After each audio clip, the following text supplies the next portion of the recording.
Bien bonjour. On se retrouve au sein du congrès de la fédération de la FNIM. Comme tous les ans, la Chambre des diagnostiqueurs immobiliers est présente sur le stand de la FNIM. Nous sommes très heureux d'être ici. Nous rencontrons beaucoup d'adhérents et beaucoup de professionnels du métier de l'immobilier. Alors l'immobilier, c'est un large pôle d'activité qui comprend les agents immobiliers, les syndics de copropriété, les promoteurs immobiliers et évidemment les diagnostiqueurs. Les diagnostiqueurs, en tant que professionnels, se retrouvent pleinement au sein de ce pôle de l'immobilier et au sein de cette grande famille qu'est la FNIM.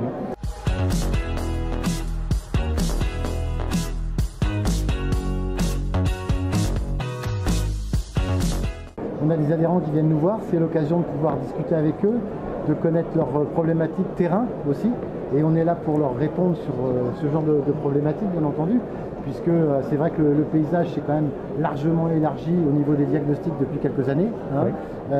Donc il est important qu'on soit à leur écoute, qu'on puisse leur apporter le service qu'ils attendent, que ce soit sur les aspects juridiques, mais aussi techniques. Hein, c'est un peu la nouveauté chez nous d'ailleurs. Ah, toujours, on est toujours sur la nouveauté.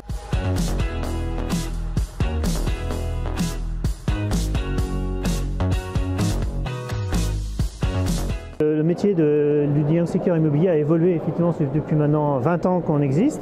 Le marché représente un chiffre d'affaires de maintenant plus d'1,2 milliard € sur le territoire français, avec à peu près un peu plus de 10 000 professionnels, 9 000 certifiés.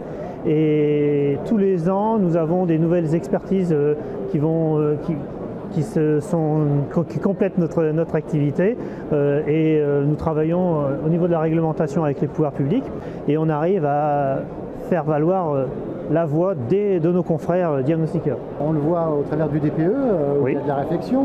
On le voit sur aussi un nouvel aspect, on peut parler du DTG aujourd'hui, hein, qui effectivement est un peu à l'ordre du jour avec malheureusement ce qui s'est pu se passer à Marseille, où il y a eu quand même quelque chose d'assez grave. Et aujourd'hui, on a ce qu'il faut réglementairement et on ne l'utilise pas. Donc il y a une vraie leçon à tirer, en tout cas de ça, et de faire avancer, on va dire, l'ensemble des adhérents dans cette logique d'aller vers ce genre de contrôle, parce qu'il s'agit là de préserver, de protéger aussi bien les biens, mais aussi surtout les personnes.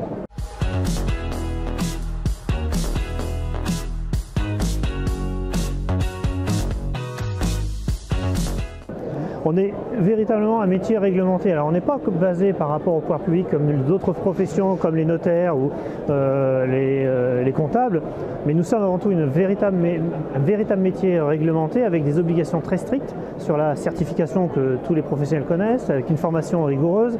Cette certification et formation va sur l'année prochaine être encore plus structurée, plus importante pour l'ensemble de diagnostiqueurs que nous sommes tous, et nous allons avoir une certification plus complète.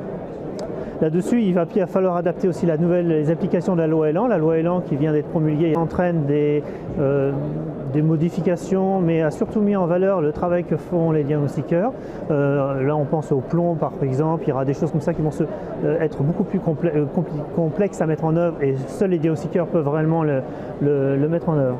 Il y a également le carnet numérique qui est dans la loi Elan. Le carnet numérique va pouvoir récolter un certain nombre d'informations. Toutes ces informations qui, mieux qu'un diagnostiqueur que nous sommes, puissent être le vecteur d'information, le vecteur d'entrée le plus important dans ce carnet numérique. Nous faisons le nombre de mètres carrés inspectés par un diagnostiqueur est absolument considérable, et nous sommes la profession qui inspectons le plus de surface au mètre carré en France.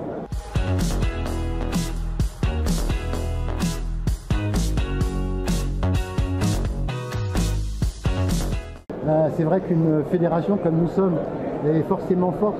Plus on est nombreux, plus on est fort, plus on est écouté, d'accord? Donc je pense que c'est aussi un message qu'il faut passer, c'est qu'aujourd'hui, oui, effectivement, un diagnostiqueur dans son coin tout seul peut avoir des informations sur la réglementation, sur les aspects juridiques, etc. Mais on se doit en tant que fédération d'aller plus loin pour les défendre.